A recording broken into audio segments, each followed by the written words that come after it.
respectable teachers and my dear school fellows, Assalamu alaikum. Today my topic of speech is Defence Day of Pakistan.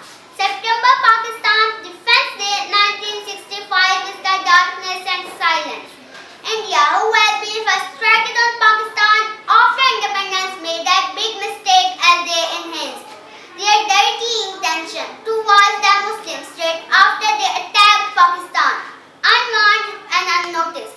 Their main intention was to get Punjab and cut off from the independent Pakistan, and for that purpose, they attacked vigorously on the areas like Lahore and Sialkot.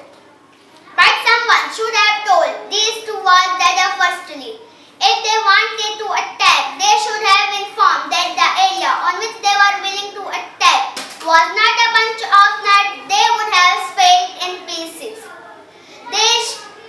They attacked. This is the biggest mistake India could ever make, thinking attacking Pakistan.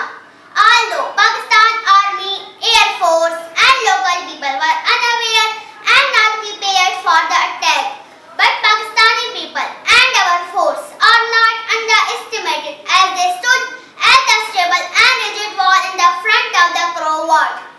India Army, as after one and other battalion, which entered Pakistani border, were being crossed or done away in no time. The